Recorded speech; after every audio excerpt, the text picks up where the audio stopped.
काला जादू।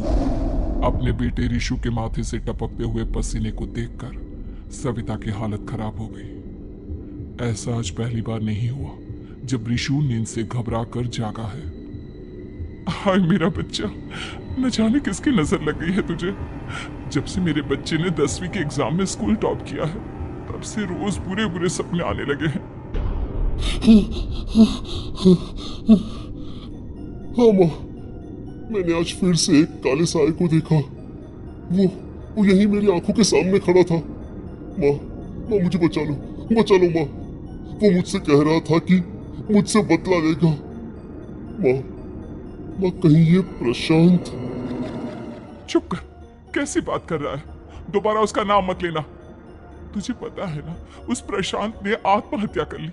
तो बार बार उसका नाम मत लिया कर। मम्मी, क्या सच में प्रशांत ने आत्महत्या की थी? चुप कर, बहुत सवाल पूछता है आजकल।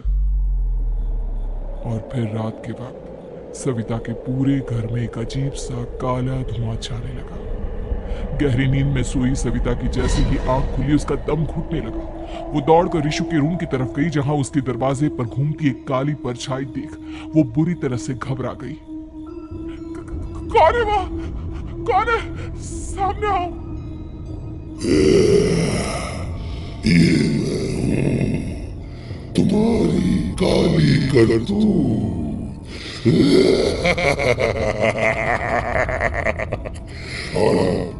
और मैं तुम्हारे बेटे को ले जाने आया हूँ।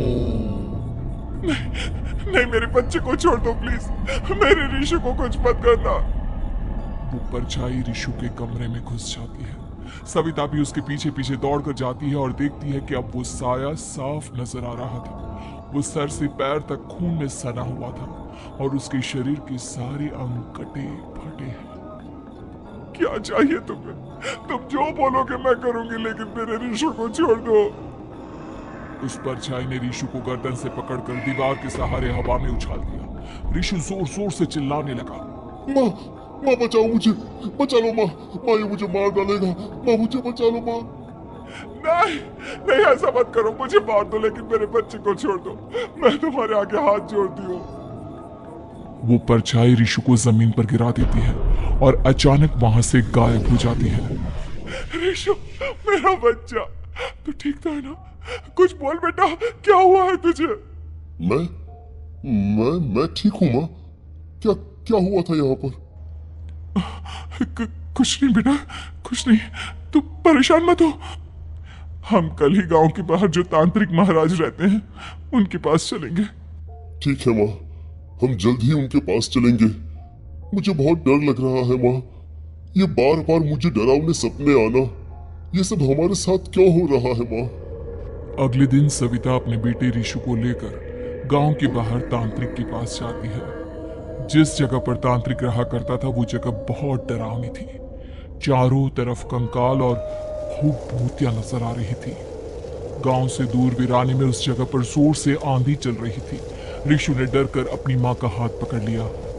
माँ मुझे बहुत डर लग रहा है। ये कैसी जगह है? देख बेटा, हमारे साथ जो कुछ भी हो रहा है उसका इलाज सिर्फ और सिर्फ ये तांत्रिक महाराज ही बता सकते हैं। अब यही है जो हमें प्रॉब्लम से बाहर निकाल सकते हैं। जैसे ही सविता और रिशु तांत्रिक की झोपड़ी के अंदर पहुंचे, वहां का नजारा देखकर उनकी आंखें फटी की फटी रह गई। तांत्रिक की झोपड़ी के अंदर कई सारे लोग अपनी गर्दन घुमा घुमा कर जोर जोर से चीख रहे थे। कौन हो तुम और यहाँ क्यों आई हो? महाराज, मेरे बेटे को कुछ दिनों से एक डरावनी काली परछाई नजर आती है और कल रात उसने मेरे बेटे पर हमला भी कर दिया।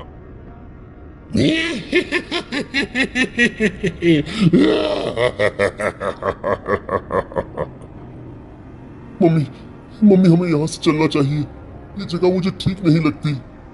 नहीं बेटा, ऐसा नहीं कहते। रुक जाओ, 2 मिनट के लिए रुक जाओ। क्या कहा? काली परछाई?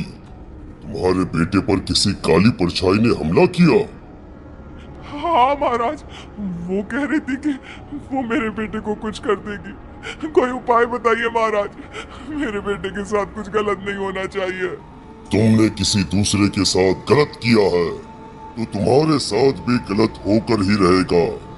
तुमने किसी की जान ली है, किसी को मार डाला है तुमने। नहीं महाराज, मैंने ऐसा कुछ नहीं किया।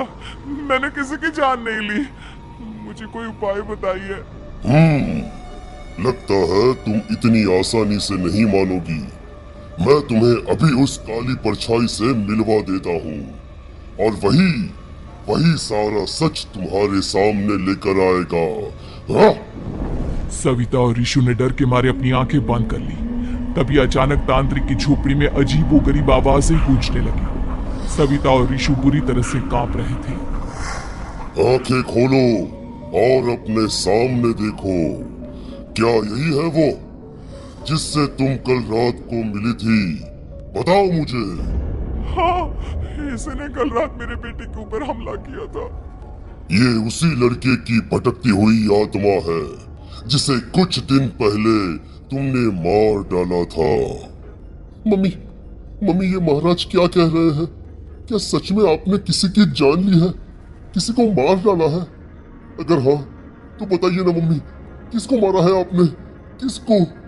तुम्हारी माँ इतनी आसानी से सच नहीं बताएगी बेटा। इसने एक बच्चे की जान ली है। कहीं उसका नाम प्रशांत तो नहीं महाराज? वो मेरा दोस्त है, मेरा मतलब मेरा पड़ोसी है। सही पहचाना।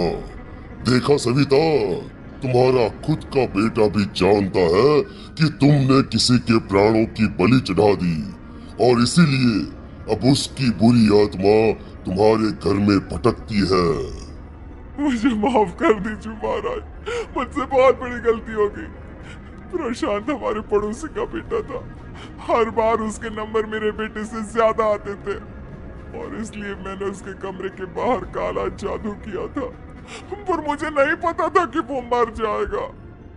तुम्हारे उसी काले जादू वाली गुड़िया के अंदर एक बुरी आत्मा थी जिसने उस बच्चे के दिमाग पर बुरा असर कर दिया और उसी की वजह से उस लड़के ने अपनी बालकनी से कूदकर आत्महत्या कर ली। इसकी वजह सिर्फ और सिर्फ तुम हो, तुम। नहीं महाराज, जो कुछ भी हुआ मुझे नहीं पता था कि प्रशांत अपनी जान दे देगा। प्रशांत की आत्मा इस वक्त तुम्हारे सामने खड़ी है, हमसे बात करना चाहती है। बोलो क्या कहना चाहते हो? मैं जीना चाहता था, बड़ा होकर कुछ बनना चाहता था। आपके बेटे से मुझे कोई परेशानी नहीं थी। अरे वो तो मेरा अच्छा दोस्त था। मुझे माफ कर दो बेटा, मुझसे बहुत बड़ी गलती हो गई, मुझे माफ कर दो। माफ करने से मुझे वापस जिंदगी नहीं मिल जाएगी। मेरे माँ बाप आज भी मेरे लिए रोते हैं। आपने मेरे साथ बहुत गलत किया है, बहुत गलत। और तभी अचानक प्रशांत की आत्मा वहां से गायब हो जाती है। सविता जोर जोर से रोने लगती है।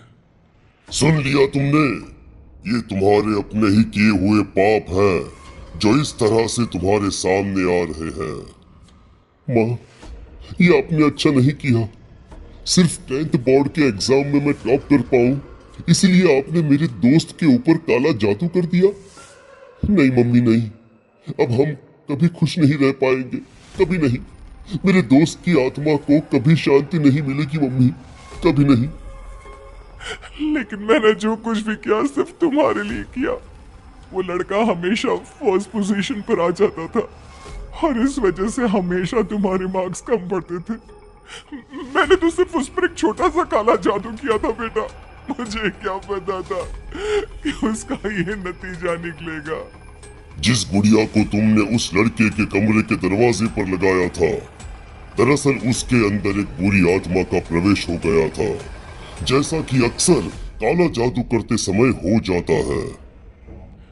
मुझे अपनी गलती का एहसास हो गया है।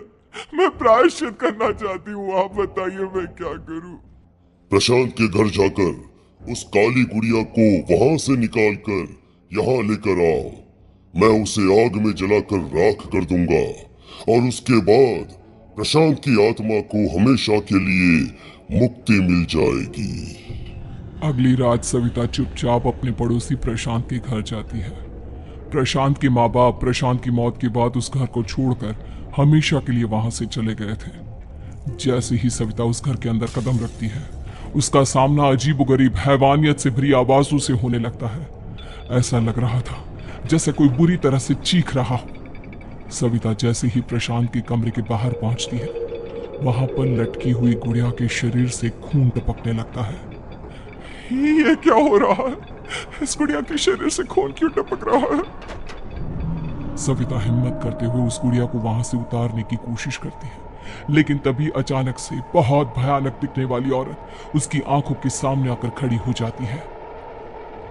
मैं यहाँ से कहीं नहीं जाऊंगी, और अगर तूने मुझे यहाँ से हटाने की कोशिश की तो मार डालूंगी मैं तुझे। नहीं नहीं, मुझे तुम्हें यहाँ से ले जाना ही होगा, नहीं तो मेरा बेटा, उसकी जान को खतरा है।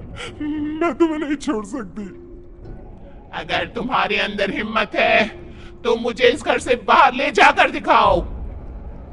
और ऐसा कहकर वो औरत सविता के ऊपर हमला कर देती है और उसे हवा में उछाल उछाल कर जमीन पर पटकती है। लेकिन तभी अचानक मौका देखकर सविता अपने हाथ में ली हुई सुई उसके हाथ में चुभो देती है। हाथ में सुई लगते ही वो औरत जमीन पर तड़पने लगती है। ये क्या किया तूने? ये क्या कर दिया? तुझे ऐसा नहीं करना चाहिए था। तांत्रिक ने मुझे कहा था कि तुझसे जीतने का सिर्फ यही एक तरीका है जिससे मैं अपने पापों का प्रायश्चित कर सकती हूँ और अपने बेटे की जान बचा सकती हूँ। और उसके बाद वो डरावनी दिखने वाली औरत एक छोटी सी जादुई गुड़िया में तब्दील हो गई और सविता ने उसे ले जाकर तांत्रिक को दे दिया। तांत्रिक ने जादुई गुड़िया को आग के हवाले कर दिया।